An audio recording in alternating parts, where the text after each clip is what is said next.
Hello नमस्कार। SSC lab पर आप सभी का स्वागत है द हिंदू एडिटोरियल में। द हिंदू एडिटोरियल में हम सबसे पहले वोकैब का रिवीजन करेंगे और उसके बाद अपना जो कॉम्प्रिहेंशन है उसको पढ़ना शुरू करेंगे। कॉम्प्रिहेंशन बहुत ध्यान से पढ़िएगा क्योंकि उसी के ऊपर बेस्ड क्वेश्चंस भी होते हैं एंड में, ठीक है। तो चलिए, अच्छा हाँ, English by Barkha ma'am, this is my Telegram. मैं डेली शाम को 7 सवा 7 के करीब क्विजेस शेयर करती हूँ पोल के साथ, तो आप क्विजेस अटेम्प्ट कर सकते हो। डेली आपका एक रिवीजन होता रहेगा, साथ ही साथ आपको ये भी पता चलता रहेगा कि कितने बच्चे आपसे अच्छा परफॉर्म कर रहे हैं, कितने बच्चे आपसे पीछे हैं, ठीक। चलिए वोकैबुलरी शुरू करते हैं। आपके पास दो वर्ड्स हैं, यहां से शुरू करते हैं। एक्रिमोनियस। देखो एक्रिमोनियस ये वर्ड देखोगे ना, एक्रिम एसिड, एसिडिक वर्ड लग रहा है। So acrimonious is something that is acidic, मतलब गुस्सा, एंगर, बिटरनेस, इन सबको भड़काने वाली चीज को हम बोलते हैं एक्रिमोनियस। लड़ाई झगड़ा, देखो सारे लड़ाई झगड़ा वाले शब्द हैं। Bitter, hostile, caustic, रैंकरस,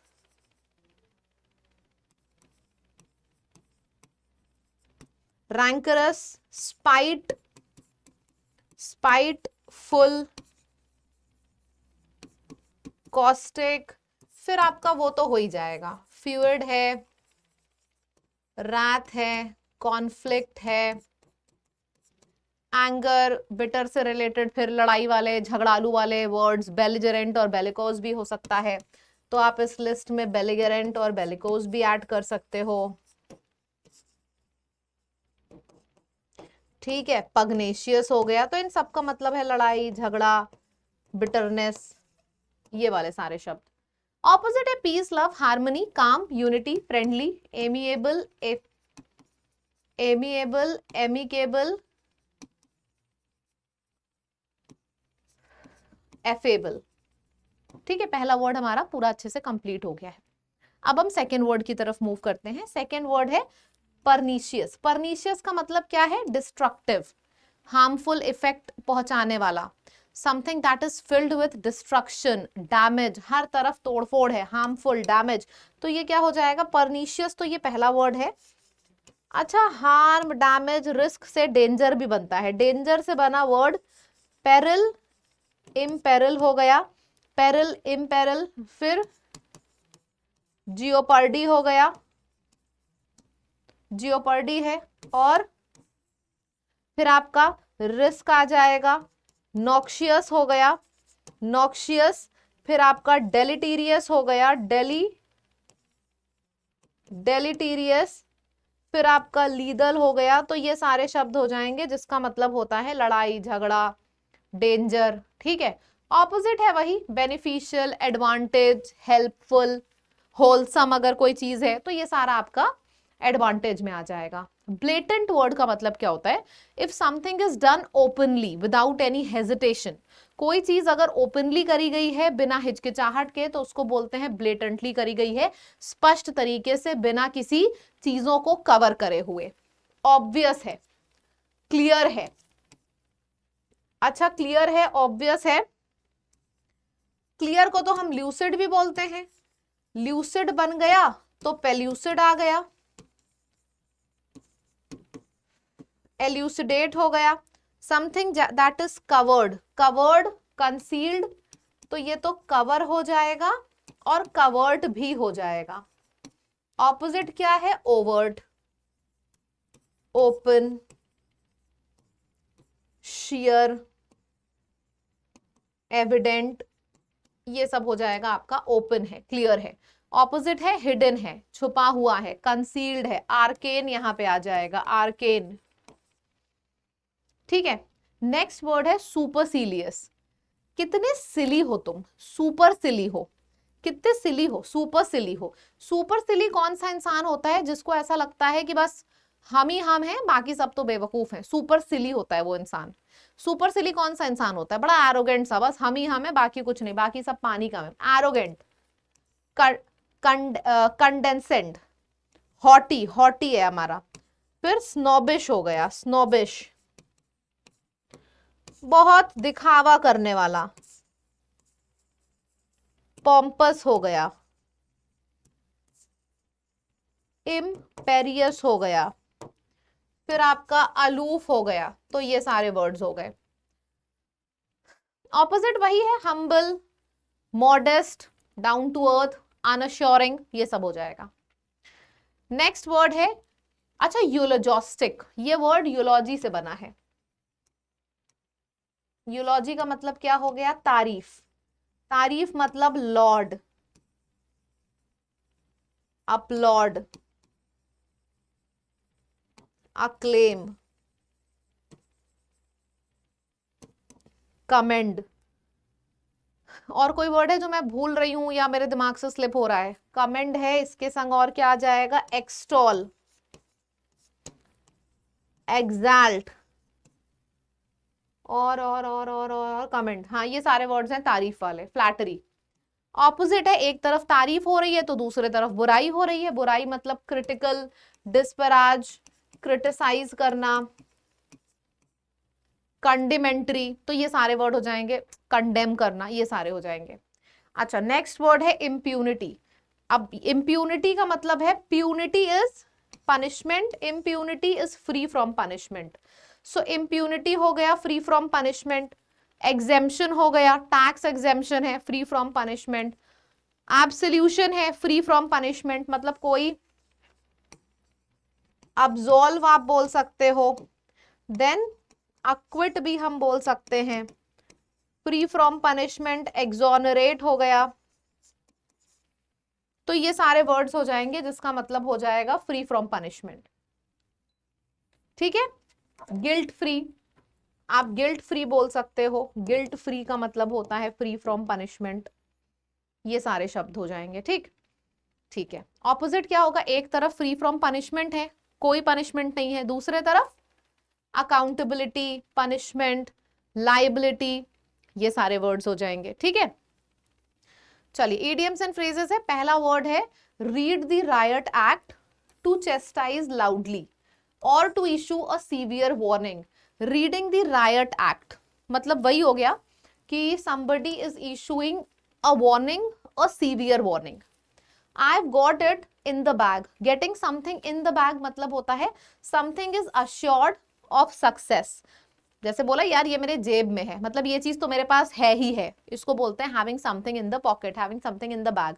tooth and nail का मतलब होता है एड़ी चोटी का जोर लगा देना। जैसे मैंने बोला I fought tooth and nail for this, I fought with tooth and nail कभी नहीं होता है। एरर का एक सवाल बनता है, विद टूथ एंड नेल लिख के आता है, which is wrong. I fought tooth and nail होगा, ना कि I fought with tooth and nail. ठीक है, कॉन्फिडेंस बूस्टर, एक्सक्यूज मी। पहला दूसरा क्वेश्चन आपके सामने आ चुका है। एंटोनिम बताना है फ्रीडम फ्रॉम पनिशमेंट का। फ्री फ्रॉम पनिशमेंट यानी कि guilt free, free from punishment का मतलब होता है गिल्ट फ्री। और अगर कोई चीज गिल्ट फ्री है उसको ऑपोजिट क्या होगा? कन्विक्शन में डालना। अगर कोई गिल्ट फ्री है तो उसको हम क्या बोलेंगे, किस में डालना? गिल्ट फ्री है तो हम बोलेंगे, ये नहीं होगा, प्रोटेक्शन नहीं होगा, conviction. Impossible to satisfy opposite हो जाएगा possible to satisfy. Possible to satisfy मतलब सैटिस्फाई मतलब कंटेंटेड। नेक्स्ट वर्ड है proud and arrogant. Proud and arrogant का मतलब होता है एरोगेंट मतलब हॉटी, नॉटी नहीं, HAUGHTY, haughty, proud and arrogant. अच्छा एंटोनिम है तो एंटोनिम ये हो जाएगा मॉडेस्ट, ये सिनोनिम हो जाएगा। यहां पे भी एंटोनिम पूछा है बिटर का, तो बिटर का एंटोनिम क्या होगा? हार्श, स्कैथिंग नहीं, तो बिटर का एंटोनिम हो जाएगा ये एमिकेबल, एमिकेबल, एमिएबल, ये सब बिटर का एंटोनिम हो जाएगा। That's it, done with this. आज सेशन 4 है। आज मैंने टारगेट लिया है कि हम टोटल 1200-1300 तक टच कर लेंगे सिनोनिम्स, ताकि हम कल से ईडीएम शुरू करें। तो आज समझ लो जितने इंपॉर्टेंट वर्ड्स बचे हैं सिनोनिम के वो मैं सारे सारे सारे कराने वाली हूं आपको। तो आज आना क्लास में 11 बजे लाइव, शार्प 11 बजे क्लास होती है। राइट, अब आ जाएगा reading comprehension, quick fix on India's research development. अच्छा, इंडिया के रिसर्च डेवलपमेंट के ऊपर पैसेज है। सबसे पहले इसको देख लो, एक बार स्क्रीनशॉट ले लो, फिर मैं पढ़ना शुरू करती हूँ। यूनियन गवर्नमेंट में अभी हाल ही में अप्रूव किया है 1 लाख करोड़ का budget research development and innovation यानी कि RDI के ऊपर। आरडीआई स्कीम के ऊपर। इस आरडीआई स्कीम का एम ये है कि वो इनकरेज करे प्राइवेट सेक्टर को, कि प्राइवेट सेक्टर इन्वेस्ट कर पाए बेसिक रिसर्च में, चाहे कॉलेजेस में चाहे यूनिवर्सिटी में बेसिक रिसर्च होती है, तो पब्लिक से प्राइवेट सेक्टर उसमें मतलब इनकरेज हो पाए, मतलब प्राइवेट सेक्टर भी वहां पे इन्वेस्ट करने में मतलब रेडी रहे। तो इस वजह से ये प्रोजेक्ट लॉन्च किया गया है। जो स्कीम है प्राइमरली ये कंसिस्ट करेगी एक स्पेशल पर्पस का फंड, मतलब इस स्कीम के अंदर एक फंड होगा जिसका नाम ये है ANRF, अनुसंधान नेशनल रिसर्च फाउंडेशन, ठीक है, which will act as the custodian of funds, जो कि किस तरह एक्ट करेगी, फंड्स की कस्टडी की तरह, मतलब सारा का सारा फंड्स कहाँ जाएगा, किसको जाएगा, ये मैनेज करेगी। ये वाला फंड की स्कीम, जो फंड है will be in the form of low interest. अगर आपको प्राइवेट कंपनीज को लोन लेना है तो उनको लो इंटरेस्ट में इस फंड से लोन मिल जाएगा, ये बहुत अच्छी चीज है, तभी तो प्राइवेट इंडस्ट्रीज और ज्यादा इनकरेज होंगी इसमें पार्टिसिपेट करने के लिए। जब आप लो इंटरेस्ट में दोगे, हाई इंटरेस्ट में दोगे तो आजकल कोई नहीं इंटरेस्टेड होता है पार्टिसिपेट करने के लिए। ANRF इस कंसीव, मतलब इसको ऐसे देखा जा रहा है कि ये एक इंडिपेंडेंट इंस्टीट्यूशनल बॉडी बन चुकी है, जो देखे जो मतलब एक ये सेपरेट बॉडी हो गई है जो कि देखी जाएगी साइंस मिनिस्ट्री के द्वारा, और इसका काम है फंड्स को अलोकेट करना बेसिक रिसर्च के लिए और इनकरेज करना प्राइवेट सेक्टर को कि वो कोर रिसर्च में पार्टिसिपेशन अपना और बढ़ा पाए। जो इन्वॉल्वमेंट है ANRF का, ये एक नया तरीके का मूव है, क्योंकि अब हमारे पास फाइनली एक नई बॉडी हो चुकी है। इट्स अ न्यू मूव, तो it's a newly created organisation, ये एक नई बॉडी है जिसका काम है, मतलब बेसिकली ये एक सिंगल विंडो है, this is equivalent to single window clearance. अब आपको कहते हैं ना लोगों के ये गवर्नमेंट ऑफिस के हर एक दरवाजे पे जाने की जरूरत नहीं है, अब एक सेपरेट स्कीम हो गई है, जो कि फंड अगर बेसिक रिसर्च में लगना है तो इस फंड इस वाली स्कीम के अंतर्गत आप यहाँ पे जाओ, आपका काम हो जाएगा। जैसे कोई यूनिवर्सिटी या कॉलेज है, यहाँ पे लिखा हुआ है रिसर्च एंड डेवलपमेंट में पैसे नहीं है उसके पास, अब उसको लगाना है यूनिवर्सिटी और एकेडमिक इंस्टीट्यूशन को, तो वो सीधे इस बॉडी के पास जा सकती है। It is also expected to get about 70% of its budget from private resources. इसका जो पूरा फंड है, इसमें जितना भी पूरा फंड है 70% फंड ऐसा एक्सपेक्टेड है कि प्राइवेट रिसोर्सेज से आ रहा है। तो बेसिकली एक सेपरेट बॉडी है, जो अगर कोई इंस्टीट्यूशन या कोई बॉडी रिसर्च में इन्वेस्ट करना चाहती है, उसने किसी प्राइवेट कंपनी से लोन लिया, प्राइवेट कंपनी के पास कहाँ से पैसा आएगा, तो they can take loan from here, low interest loan मिलेगा, ताकि बेसिक रिसर्च इंडिया में और ज्यादा प्रमोट हो पाए और पैसे की वजह से ये सब चीजें ना रुकें। क्वेश्चन आपके सामने है, पहला क्वेश्चन बताइए क्या होगा करेक्ट आंसर। प्राइमरी ऑब्जेक्टिव क्या है 1 लाख करोड़ आरडीआई स्कीम का? टू प्रोवाइड ग्रांट नहीं, टू इंक्रीज फॉरेन इन्वेस्टमेंट नहीं, प्राइवेट सेक्टर को इंकरेज करे कि वो बेसिक रिसर्च में इन्वेस्ट करे, this is the primary goal. Why is the establishment of ANRF considered a novel move by the government? It will operate under NITI Aayog? नहीं, ये एक सिंगल विंडो क्लियरेंस सिस्टम है R&D फंडिंग के लिए, इस वजह से इसको एक novel body, novel organisation consider किया जा रहा है। कूल, ये आपका होमवर्क है, इसमें से कोई भी 4 वर्ड्स उठाइए, कमेंट सेक्शन में आंसर करिए। राइट, क्लियर है? चलिए, अच्छा हाँ, कल मुझे आप लोगों से कुछ इंपॉर्टेंट डिस्कशन करना है, तो जितने भी लोग अभी देख रहे हैं वीडियो रिकॉर्डेड में या बाद में देखेंगे, कल का सेशन जरूर देखिएगा सब लोग, ठीक है? ओके, ऑल्सो इंग्लिश का मेरा एक सेपरेट बैच है, अगर आपको सिर्फ इंग्लिश बैच में एडमिशन लेना है आप ले सकते हो। अगर आपको प्रारंभ मतलब इंग्लिश के साथ साथ बाकी सारे सब्जेक्ट का भी बेसिक से एडवांस प्रिपरेशन करना है तो आप प्रारंभ बैच में एडमिशन ले सकते हो। लैब की ऐप पर जाइएगा लाइव कोर्सेज में, यहाँ पे आपको इंग्लिश का भी सेपरेट बैच मिल जाएगा और कंप्लीट बैच भी मिल जाएगा।